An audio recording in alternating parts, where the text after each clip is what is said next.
Hola a todos, yo soy Carolina Jiménez, guía de bienestar. Bienvenidos a este nuevo video de psicología. Este video está fundamentado en unos conocimientos del psicólogo Carl Jung. Era médico psiquiatra y además era psicólogo. Obviamente es una figura muy conocida, independiente de que uno no sea psicólogo o uno no esté en estos medios. Siempre he escuchado a Carl Jung, incluso vemos muchas frases alusivas de lo que él decía, porque sí nos dio mensajes muy importantes. Desafortunadamente en su momento Carl Jung fue desmeritado completamente por la comunidad científica, por sus otros colegas, especialmente por su maestro, que era Sigmund Freud, el principal representante del psicoanálisis. El psicoanálisis es una corriente psicológica en la que pues se fundamentan en otros argumentos para explicar la psiquis humana. Y Carl Jung fue su principal discípulo, pero cuando Carl Jung empezó a profundizar, a ahondar de manera más fehaciente en lo que hoy se conoce como la psicología profunda, fue completamente desmeritado. Él fue casi como castigado y aislado de la comunidad científica por sus conocimientos y fue catalogado como un místico. Entonces, al ser catalogado como alguien tan místico, no tenía la rigurosidad científica, según sus otros colegas. Sin embargo, en la actualidad, ahorita en el siglo XXI, todos los conocimientos, toda la información, todas las investigaciones, porque aunque no eran investigaciones científicas, él sí era un investigador, era analítico, miraba cómo se comparaba toda la psiquis humana con todos los procesos sociológicos, sociales, antropológicos del humano. Entonces todo eso en la actualidad tiene un boom, porque todo lo que él en algún momento investigó, todo lo que él en algún momento escribió, todo lo que él en algún momento dijo, en este momento se está utilizando en muchas prácticas, no solo psicológicas, no solo psicoanalistas, sino en muchas prácticas de bienestar. Por ejemplo, voy a mencionar solo este como ejemplo, él hablaba mucho de una técnica de centrar atención en todo nuestro interior, en todo nuestro cuerpo, en toda nuestra respiración, en el momento, en todo lo que estábamos sintiendo, y eso en la actualidad se llama mindfulness. Pero él no le daba ese nombre claramente, pero pues sí es mindfulness y se está usando muchísimo. Ese por nombrar una de las tantas cosas que en la actualidad se usan de Carl Jung. Entonces, este video está basado exclusivamente en toda la información que él nos dejó, en la información asociada a él, pero desde la vertiente psicológica, ¿sí? No desde la psiquiatra, sino desde la psicológica. Entonces, ¿de qué quiero hablar específicamente? Quiero hablar del lado oscuro.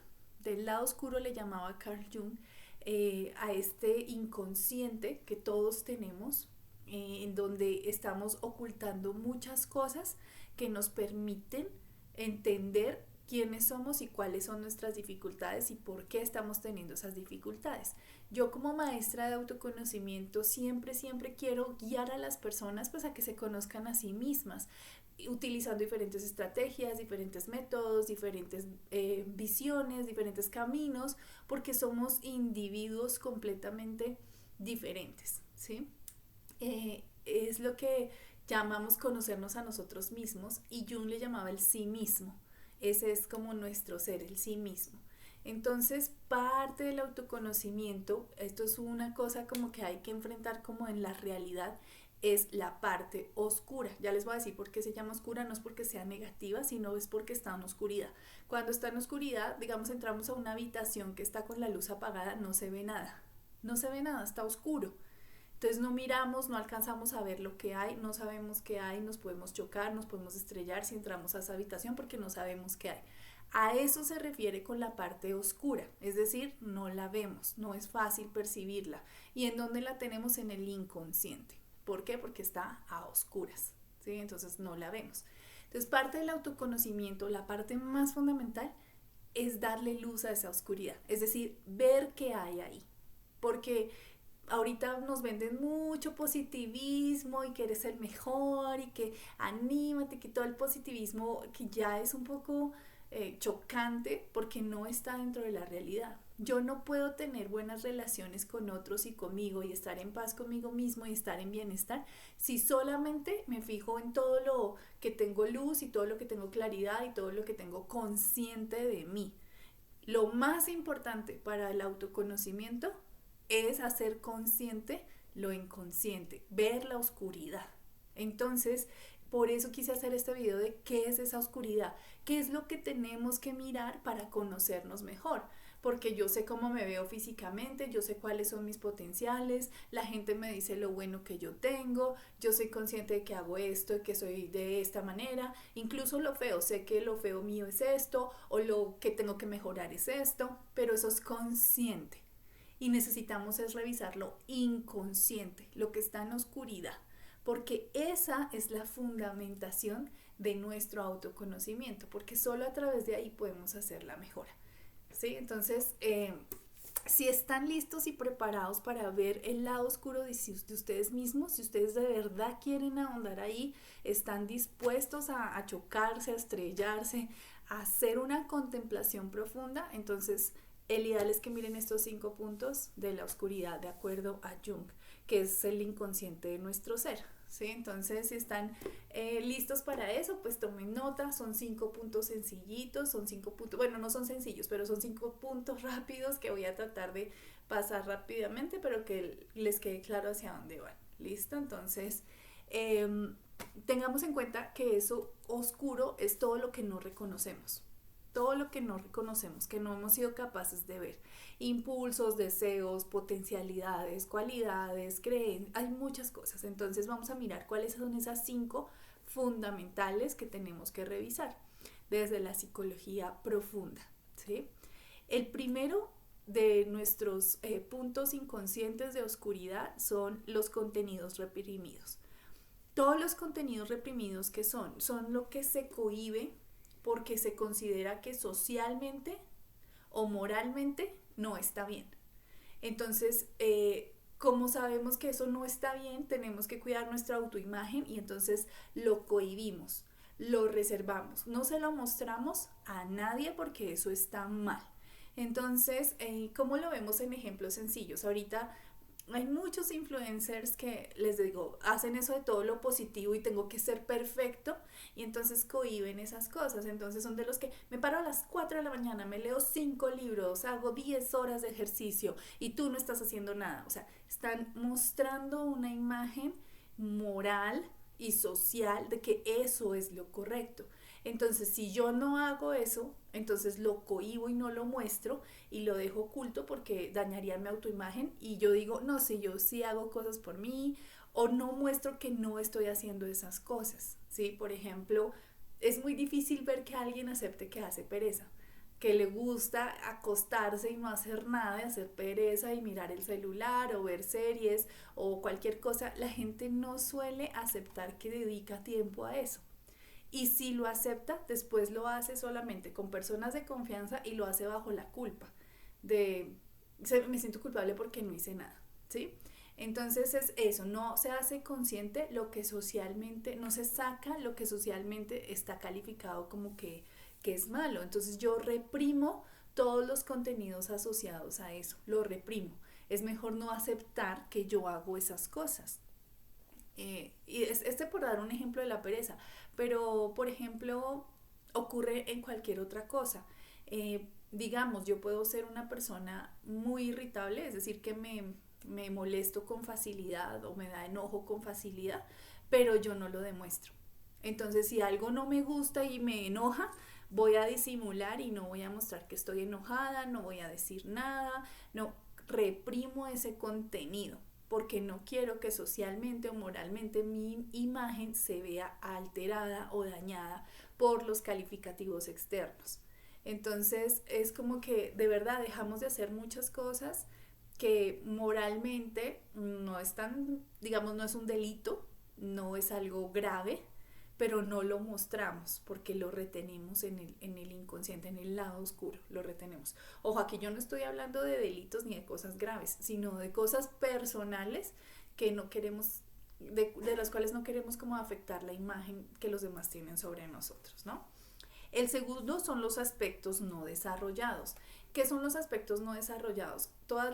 Por ejemplo, yo puedo tener potencialidades, cualidades, puedo tener la capacidad de desarrollar una habilidad y no la potencio, y no lo hago, y no la desarrollo. No integro esa potencialidad en mí. Entonces de pronto, a mí incluso me pasó mucho tiempo.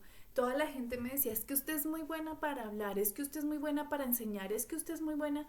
Y yo no me lo creía, o sea, yo no integraba ese conocimiento en mí, no lo integraba. Y hasta que uno no lo integre al consciente y uno diga, oiga, sí, tienen razón, sí, sí soy bueno en esto, sí soy buena en esta, sí me veo bien así, sí, hasta que uno no lo integre de manera consciente, pues no termina de conocerse. No importa que los demás se lo digan, mientras que uno no lo integre, entonces uno no lo va a reconocer. Entonces, si ven que aunque se trata del lado oscuro, no se refiere a cosas negativas necesariamente, sino a cosas que no estamos viendo porque está oscuro. Entonces, aquí son aspectos no desarrollados que podrían ser cosas muy, muy buenas mías para mí y para los otros. Entonces, esos son los aspectos no desarrollados. El tercero son las proyecciones. Las proyecciones pues son cosas como transferencia, más o menos llamamos un poquito en psicología, pero se refiere a que yo proyecto en los otros las cosas que yo no estoy aceptando de mí mismo o que yo estoy rechazando de mí. Entonces, cuando yo rechazo cosas de mí, las proyecto al otro. Y es simplemente porque estoy rechazándolo. Estoy proyectándome porque lo rechazo en mí. ¿Qué es rechazar? Lo contrario a no aceptar. Entonces, si yo no lo acepto, es muy fácil verlo en los otros, pero no lo veo en mí. Hay un ejemplo muy, muy, muy normal, que es, por ejemplo, las señoras chismosas, que les encanta estar hablando de todo el mundo y que les encanta estar pendiente de la vida de todo el mundo y que todo, y es que, ay, fulano terrible, y se la pasan bajo la crítica del otro, bajo la crítica del otro, bajo la crítica del otro, pero nunca se están dando cuenta que ellas o ellos no están llevando una vida plena, no están llevando una vida armoniosa, pero sí están criticando todo el tiempo al otro, lo que el otro no hizo, lo que el otro hizo, lo que le pareció, lo que no le pareció. Por ejemplo, extremos se critican mucho y rechazan mucho al otro cuando están haciendo lo mismo, ¿sí? Por ejemplo, pues lo mismo, ¿por qué? Porque es la misma línea, lo que pasa es que son diferentes medidas. Por ejemplo, el machismo y el feminismo. Ellos son opuestos, pero están en la misma línea. Lo que pasa es que son los extremos, pero son lo mismo, porque son una percepción radical que categoriza al contrario como lo negativo o como lo que no está bien. Entonces, pero son lo mismo. Entonces están proyectando. ¿Sí? Están proyectando que es que ellos se creen mejor. Si yo les digo, ellos se creen mejor, nosotros somos mejor que ellos, ¿en cuál de los dos lados estoy? No se sabe. Puedo estar hablando desde el machismo o desde el feminismo, porque es lo mismo, es una proyección de lo que rechazan de ellos mismos, ¿no? El cuarto es el material personal y colectivo. Tiene mucha, mucha información, el material personal y colectivo, porque el material personal son las cosas que yo creo, son mis pensamientos, son como la experiencia personal que me ha enseñado a mí que cierta cosa es de esta manera o de esta manera, porque yo lo he aprendido de manera personal. Entonces yo aprendí que esto era así, entonces ahí lo aprendo y ahí tengo esos elementos, ¿sí? Y los colectivos, el material colectivo es todo lo que me ha enseñado la sociedad, la familia, todo lo que se ha perpetuado de aprendizajes. Entonces, por ejemplo, los abuelos les enseñaron a la generación de los boomers que lo más importante era trabajar.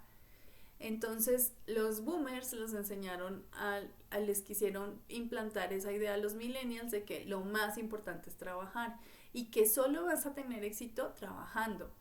Entonces es algo que colectivamente se ha ido repitiendo y es material que se va enseñando y es material colectivo que crea arquetipos sociales y mundiales. ¿Qué es un arquetipo? Un arquetipo es cuando yo sé que esto significa eso y significa lo mismo aquí que en China, que en Japón, que en India, que significa lo mismo. Por ejemplo, la palomita blanca, todo el mundo, en todo el mundo, sin importar el lenguaje que se hable, la paloma blanca es un símbolo de paz. Es un arquetipo, porque todo el mundo lo entiende de esa manera. Entonces, esos arquetipos colectivos se van forjando por años y años y años y se hereda y se hereda y se hereda y se hereda y es material que tenemos ahí metido de manera inconsciente. Eso está en el inconsciente, está en nuestro lado oscuro y ni siquiera nos damos cuenta que estamos cargando con esa información de manera inconsciente. Entonces, por ejemplo, están los niños que se obsesionan con sacar dieces todo el tiempo en su colegio, 10, 10, 10, y sienten que su valía se da a través de eso. Y no saben que es por un material colectivo que ha sido heredado, donde le enseñaron de manera consciente o inconsciente que su éxito dependía de que le fuera bien en el colegio, ¿sí? De que los niños buenos sacan 10, por ejemplo. Los niños que se están quietos en el salón son los niños buenos. Esos son materiales colectivos inconscientes, porque se nos quedaron y actuamos a través de ellos sin darnos ni siquiera cuenta. No nos damos cuenta que estamos actuando a través del material colectivo y del material personal. En cuanto al material personal, por ejemplo, tuvimos una experiencia traumática. Eh, Fuimos a un paseo y entonces en ese paseo fui por una calle y entonces me robaron. Entonces el material personal se convierte en que esa ciudad es peligrosa, ¿sí? Y todos mis amigos han ido y la han pasado muy bien y no piensan lo mismo. Su material personal es consciente, es que la ciudad es muy buena. Pero el que lo robaron dice, es horrible, esa ciudad es horrible. Y es inconsciente de que piensa eso por una experiencia que se pudo haber evitado, que se pudo haber prevenido, que lo que sea, pero ya ahí inconscientemente dice no voy a volver. ¿Por qué no va a volver? Inconscientemente no sabe. Ah, es muy peligrosa, pero no sabe que esa experiencia personal que lo marcó fue por cosas personales que él pudo hacer o evitar o pensar. Entonces ese es el material colectivo y personal y pues es lo que más cargamos. Material personal y colectivo cargamos muchísimo, muchísimo, porque así nuestros familiares, nuestra sociedad no haya querido enseñárnoslo a propósito, sí queda marcado en nosotros. Por eso es que cuando uno va a diferentes países o conoce diferentes personas, se nota tanto los cambios culturales, porque tienen marcadas esos materiales colectivos de lo que si es en un lado u otro lado. Por ejemplo, quiero hacer un video aparte de esto, después en el playlist de pedagogía, porque es un tema de términos, de conceptos, entonces por eso lo quiero hacer en el de pedagogía, pero hay un concepto muy claro que tiene que ver con esto del material colectivo y es el concepto de gratitud que se maneja, por ejemplo, en México, a diferencia de cómo se maneja en Colombia. Y es completamente opuesto. Es un arquetipo colectivo, porque todos entendemos que es gratitud, pero como lo maneja cada sociedad es súper diferente, es súper diferente. ¿Por qué? Porque aunque es un material colectivo y es un arquetipo colectivo, el material que va incluido en la sociedad colombiana y mexicana es diferente frente al mismo concepto. Entonces, si eso pasa a nivel social, imagínense todo el material inconsciente colectivo que tenemos de nuestra familia, de nuestros amigos, de nuestras experiencias personales, y eso ni lo miramos, eso lo echamos en el cuarto que está con la luz apagada y que está oscuro y que no vemos. Y al no verlo, pues no entiendo que es parte de mí y que está en mí modificarlo, no en nadie más, sino en mí. ¿Cómo puedo modificar algo que no veo? Es como si quisiéramos entrar a la habitación a organizarla sin prender la luz. ¿Qué puedo yo organizar si no estoy viendo lo que estoy organizando? Entonces, por eso es que hay que ir y prender la luz de ese cuarto oscuro y ver estos factores. El último, ¿cuál es? Las cualidades positivas, porque reitero, el lado oscuro o la sombra del humano No se refiere a lo malo, se refiere a lo que no se ve, a lo que no estamos haciendo consciente. Las cualidades positivas son todas aquellas destrezas, competencias, cualidades, habilidades que tenemos y que no hemos visto. No las hemos visto. Entonces no sabemos que somos buenos para eso porque no lo hemos visto. Lo echamos allá en el cajón de oscuridad y no sabemos que somos buenos para eso porque ni siquiera lo vemos. Entonces no somos capaces de reconocer las cosas buenas que tenemos, ni siquiera. Hay personas que se van al extremo, que son sobrevaloración, y es que se sienten superiores o mejores en muchas cosas cuando en realidad no lo son. Y hay otras, y eso también es parte de la oscuridad, porque es negar su realidad. Y las otras que están en su infravaloración, y entonces tienen todas estas cualidades positivas y las tienen en el cuarto oscuro y no son capaces de ver que tienen todo eso. ¿Sí? Entonces, si se dan cuenta, hay mucha información que nos podría ayudar a vivir mejor si viéramos, si conociéramos. Pero tenemos ese cuarto allá sin bombillo, sin luz, y lo tenemos a oscuras y ni siquiera nos asomamos a mirar qué hay. Entonces, el proceso psicoterapéutico de psicología profunda, por ejemplo, que yo realizo, que es más pedagógico, está basado en el autoconocimiento. Por eso digo que soy maestra de autoconocimiento. Y una de las partes más importantes de ese proceso es ir a prender esa luz de esa habitación y ver eso, ver todo eso. ¿Es doloroso? Sí, porque es como que estuviste acumulando cosas en ese cuarto y cuando prendes la luz hay un desastre, hay un reguero, hay un revuelto, hay un desorden. Entonces es muy doloroso ponerse uno a arreglar ese desorden y revisar qué me sirve, qué no me sirve, de dónde viene esto, de dónde saqué esto, por qué tengo todavía esto aquí guardado. Es ese mismo ejercicio, pero dentro de nosotros mismos, dentro de nuestro inconsciente. Entonces la invitación de hoy es: ve y enciendes la luz de ese cuarto oscuro que se llama la sombra, desde la psicología profunda de Jung.